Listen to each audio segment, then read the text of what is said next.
அனைவருக்கும் வணக்கம். எல்லாரும் எப்படி இருக்கீங்க? இன்றைக்கி நம்ம பார்க்க போகிற ரெசிபி வந்து தக்காளி பச்சடி.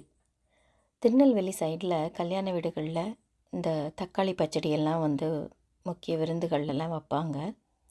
இந்த தக்காளி பச்சடி வந்து நமக்கு சாம்பார் சாதத்துக்கு சாப்பிட்டுக்கலாம், ஒரு பிளெயின் ரைஸ்லேயும் நம்ம மிக்ஸ் பண்ணி சாப்பிட்டுக்கலாம், இட்லி தோசைக்கும் நல்லாயிருக்கும், சப்பாத்திக்கும் நல்லாயிருக்கும்.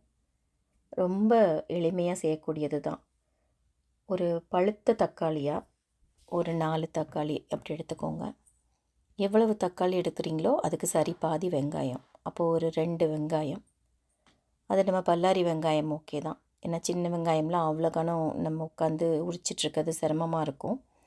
பல்லாரி வெங்காயம் 2, அதுக்கு தக்காளி 4. இதை வந்து ஓரளவுக்கு ரொம்ப குட்டி குட்டியாக வேண்டாம். நான் இப்போது இந்த படத்தில் காமிச்சிருக்கேன் பாருங்கள், இந்த மாதிரி கொஞ்சம் பெருசாகவே நறுக்கிக்கலாம் நீங்கள்.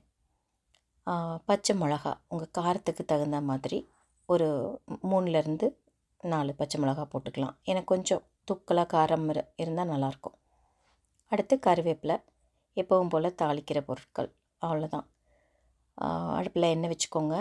முதல்ல கடுகு, உளுந்தம்பருப்பு, கொஞ்சம் நல்ல தாராளமாக கடலைப்பருப்பு போடுங்க. கிட்டத்தட்ட ஒரு 2 டேபிள் ஸ்பூன் அளவுக்கே போடுங்க. அப்புறம் கருவேப்பிலை போட்டுட்டு வெங்காயம், பச்சை மிளகா போட்டு முதல்ல வதக்குங்க. வெங்காயம் ஓரளவுக்கு ஒரு கண்ணாடி பதம் வந்ததும் தக்காளியை சேர்த்துருங்க. தக்காளியை சேர்த்துட்டு உப்பு மஞ்சள் பொடி போட்டு மூடி வச்சுருங்க. ஒரு 5 நிமிஷம் அப்படியே விட்டுருங்க. அது நல்லா பஞ்சு போல் வெந்துடும். நல்லா வெந்த உடனேயே அப்புறம் மூடியை திறந்துட்டு நல்லா கிளறி விட்டுட்டு ஒரு 5 நிமிஷம் கொதிக்க வச்சு இறக்கிற வேண்டியதான். கொஞ்சம் பெருங்காயத்தூள் போட்டுக்கோங்க, நல்ல வாசமாக இருக்கும்.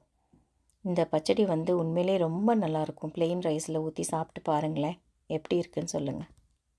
அடுத்த ரெசிபியில் சந்திக்கலாம். நன்றி.